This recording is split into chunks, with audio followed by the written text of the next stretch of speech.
What's up, everybody? I hope you're doing good. It's a beautiful day, very sunny today. I greet you from all over the world. Thank you so much for being part of this. You're very much appreciated. Thank you. If you're your first time, please feel free to join us.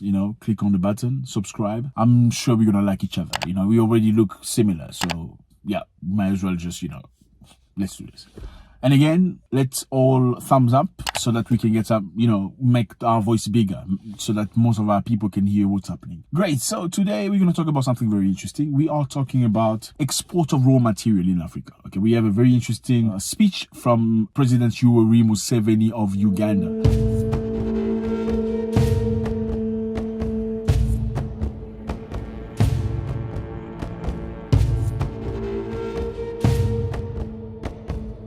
Very interesting person that says a lot of things very straight. He doesn't shoot to the side. He shoots straight and it hurts. So he said Africans should be ashamed of themselves for exporting raw material all over the world while they need to import finished material. Meaning you have timber in Africa, but you have to buy furniture from Dubai. It's a shame. You have cocoa in your countries, but you have to buy chocolate from Belgium. It's a shame. You have iron, you have metals, you have copper in your countries, but you have to buy cars and construction equipment from other countries. It makes absolute no sense. Where are your brains? You're supposed to be the richest people in the world because you've got everything that the world needs to function today. You've got all the raw materials, but you don't know how to develop, or you're not interested into developing them because you just want the money to come quick. So we're going to listen to him very quickly. Then we're going to comment, okay? Let's go. Now, this is a big shame to African leaders. And these people, they call ministers of finance. You don't make a plane, you don't make a computer, you don't make a dagara, you can't even make furniture. Okay, let's start again. Listen. And these people, they call ministers of finance. Listen to this. You don't make a plane. You don't make a plane, aeroplane. You don't make aeroplanes. You don't make a computer. You don't make computers. You don't make a dagara. You don't make a dagara. Well, I don't know what a dagara is, but we don't make it. What is dagara? Please let us know. What sort of people are these? Eh? Then they say we are. Please tell us what he's saying. I think he's talking in Uganda. If you are from Uganda, please translate. We very much appreciate that. Thank you. You experts, we are these. Experts of what? Of ignorance? So that's why I cannot support the export of timber and import furniture. No, convert the timber into furniture and export the furniture to those who don't have trees. Like you can imagine people are importing furniture from Dubai, a desert. Do you think we have some religious people here? Because I hear that God punishes those who don't use their talents. God punishes people who don't use their talents. Interesting. This is the story which my daughter Patience has written. What she was calling Esau was cursed. Esau, the one who didn't know how to protect his rights. God blessed Jacob, the thief. Jacob was a thief. He first stole something from him, the other one. Then he stole the blessing of the father as the firstborn. So you want to say that God blessed Jacob that was ingenious compared to his brother who was lazy. Interesting. And he was blessed. God blessed the thief because the inheritor did not care. I don't want to be cast like Esau, please. Building an economy which is integrated, independent, and self-sustaining. So, fellas, once more, very interesting, straight to the point. He doesn't shoot to the side. This man doesn't play. Africans are not producing anything. We're just consumers. Africa itself is a continent of consuming people. We just consume. We want the best cars, the best finishes, the best everything, but we do not produce a thing. We got everything that the world needs. Gold, diamond, lithium, you name it. But we produce nothing. We just export raw material. And this is a shame. He said... Now, this is a big shame. So, that's why I cannot support the export of timber. I will not export timber because it's a shame. There are many countries export timber. Cameroon, Gabon, many countries export timber, but they go buy furniture in Dubai. How can you export timber and order furniture from Dubai? It makes absolute no sense. You know, Dubai in the 1960s was desertic. There was nothing in Dubai. Yes, fellas, absolutely nothing in Dubai.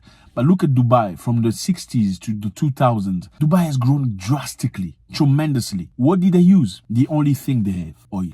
So people from Dubai use the brains to utilize the oil that was given to them by the Most High naturally to construct what's the most emphatic places to be on earth. Look at Dubai the way it is. Who doesn't want to go to Dubai? Even America dreams of Dubai. But they use the very same thing they have under the earth, oil. Africa has gold, diamonds, lithium, uranium. What are we doing with it? Export, export, export. Raw material. We don't even have processing plant. Even discovered in many places in Africa, oil. But we don't even have processing plant. Like Dubai, who has oil and has developed its country with the oil, we want to export the oil instead of building processing plant in our continent. Let's not be too sad because some things are happening. They say African countries have realized that continuing to export material raw is an unsustainable path to dependency. Yeah, now we depend on other people, even though we have the raw material. Zimbabwe is under a facto sanction from the United States of America and its Western allies, and can only access funding from China, whose role in Africa is more pronounced in Zimbabwe's steel, lithium, and engineering sector. So basically what's happening with Zimbabwe is Zimbabwe refused to export its raw materials anymore. Zimbabwe's been under sanction for many years. Zimbabwe got sanctioned because the ex-president claimed the land for the people of Zimbabwe, because the land of Zimbabwe was occupied by mostly British people who were colonialists and descendants of colonialists. They had all the lands, all the farms and everything. And people from Zimbabwe were just consumers. They just bought the fruit of the agriculture done by the white farmers. Then President Mugabe came to power and said, you know what? We're not going to work this way. Okay? I'm taking back the land and giving it to the people. A few of you cannot own so much land that my people don't have land. He took the land and gave it to the Zimbabwean people. Unfortunately, some of the Zimbabwean people did not know how to run the land. But then the Western nation sanctioned Zimbabwe for taking land from the farmers, the colonialists, and giving it to the people. Western nations say we're sanctioning Zimbabwe because of Robert Mugabe, because he's a dictator and not a nice person. But Robert Mugabe does not exist anymore. For many years, but Zimbabwe is still under sanction, meaning Zimbabwe cannot buy, Zimbabwe cannot export, Zimbabwe cannot cooperate with any nation that cooperates with the United States of America. So Zimbabwe being under sanction is to find some other partners. Now Zimbabwe has China as one of the main partners. China came to look for lithium and Zimbabwe said, you know what, we're not selling raw lithium anymore. If you want lithium, you're gonna come here and install a processing plant in Zimbabwe. Why a processing plant? We need the processing plant that's going to allow to create jobs for the people of Zimbabwe. We need the processing plant so we can manufacture, create, we can work whichever raw material we're working on in Zimbabwe. We need a processing plant because then we are communicating, we are serving the intelligence, the technology to the people of Zimbabwe. We need the processing plant in Zimbabwe to allow people of Zimbabwe to get the knowledge and get money and have decent salaries through the minerals they are processing. Guess what happened? The Chinese came, and I spoke to you about it a while back. The Chinese mining company opened a 300 million lithium processing plant in Zimbabwe. Great, isn't it? Bravo! Yeah, so Zimbabwe is making some effort. We have the DRC, the Democratic Republic of Congo, big country in Central Africa.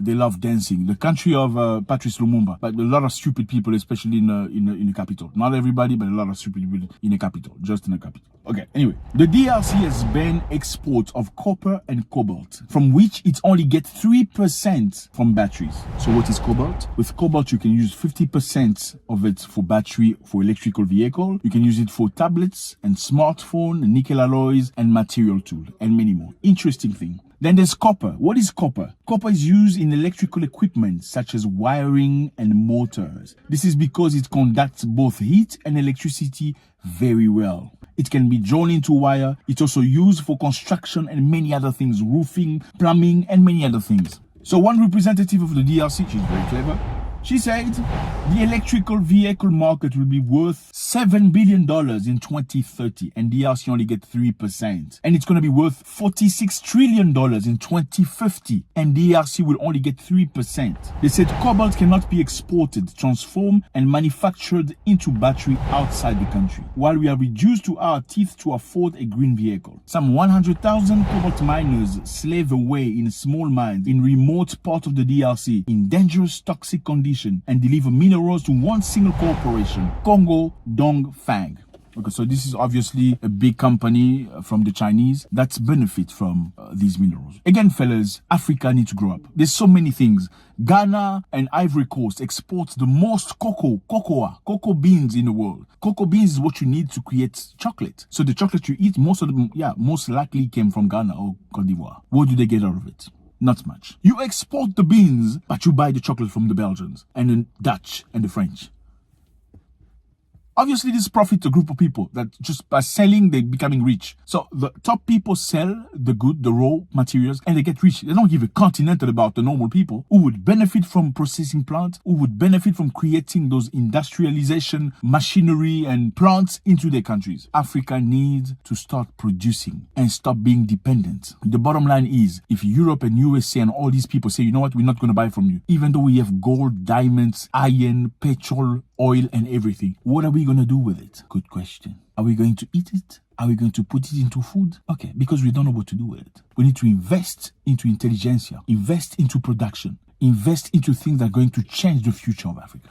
Let me know how you feel about this. It's always a great pleasure. President Museveni was straight, shot straight, didn't go left, right, center. It's a shame. You have timber, but you import furniture. Doesn't make sense.